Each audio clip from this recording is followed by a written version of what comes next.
98% striking rate ఉండేలాగా ఎక్కువ స్థానాలు తీసేసుకొని ఎక్స్పెరిమెంట్ చేసే కంటే కూడా తక్కువ స్థానాలు తీసుకొని రాష్ట్ర ప్రజలకు ఉపయోగపడేలాగా ఈరోజు నేను చూస్తుంది కూడా రాష్ట్రాన్ని ముందు ఒక గాడిలో పెట్టడం, పార్టీ ప్రయోజనాలను దాటి వ్యక్తి ప్రయోజనాలను దాటి రాష్ట్ర ప్రయోజనాలను దృష్టిలో పెట్టుకొని 2014 నుంచి మనం నలుగుతా ఉన్నాం.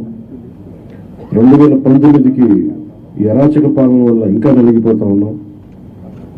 ఇలాంటి సమయంలో నేను చాలా నిర్మాణాత్మకంగా, చాలా బాధ్యతతోటి అన్నీ ఆలోచించి, చాలా మంది పెద్దలు 40 స్థానాలు కావాలి, 70 స్థానాలు కావాలంటే ఒకటే చెప్పాను అందరికీ.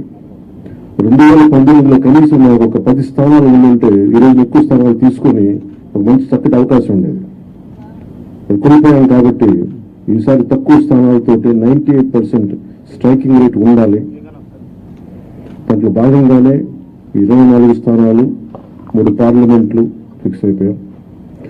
అలాగే 24 స్థానాలు కనిపిస్తున్నాయి, కానీ జనసేనకి మనం చూడాల్సింది 3 పార్లమెంట్లో ఇంకొక అదనంగా ఇంకొక 18 నుంచి 20 దాకా స్థానాలు అధికంగా యాడ్ అవుతాయి.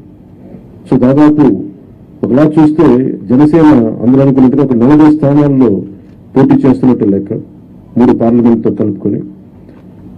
నేను కూడా ఈ అలయన్స్ బలంగా ఉండాలి, టీడీపీ జనసేన అలయన్స్ బలంగా ఉండాలి అంటే నేను కూడా ప్రత్యేకించి భారతీయ జనతా పార్టీని దృష్టిలో పెట్టుకొని కూడా నా సీట్లని కుదించుకోవడం జరిగింది.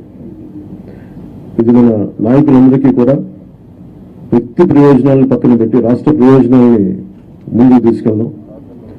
ఓటు ట్రాన్స్ఫర్ అయిన రోజున ఎవరైతే త్యాగాలు చేశారో, ఎవరైతే కష్టపడి పనిచేశారో ప్రతి ఒక్కరికి పేరు పేరున ఈ సభావేదిక మీదుగా నేను తెలియజేసుకుంటా ఉన్నాను. ప్రతి ఒక్కరికి మీ ప్రతిభతోటి, మీ సమర్థతతోటి, మీ అనుభవం ఎలా ఉందో దానికి తగ్గ ప్రతిఫలం ఉంటుంది. భవిష్యత్తులో పదవులు మన ప్రభుత్వం స్థాపించిన వెంటనే ఎలాంటి పదవులు మీ సమర్థతకి, మీ ప్రతిభకి తగ్గట్టుగా ఖచ్చితంగా మీకు అండగా ఉంటామని తెలియజేసుకుంటూ, ప్రతి జన సైనికులకి, ప్రతి వీర మహిళలకి, ప్రతి జనసేన మద్దతుదారులందరికీ కూడా మన ఓటు టీడీపీకి వెళ్ళటం ఎంత ముఖ్యమో టీడీపీ ఓటు కూడా మనకు రావడం అంతే ముఖ్యం.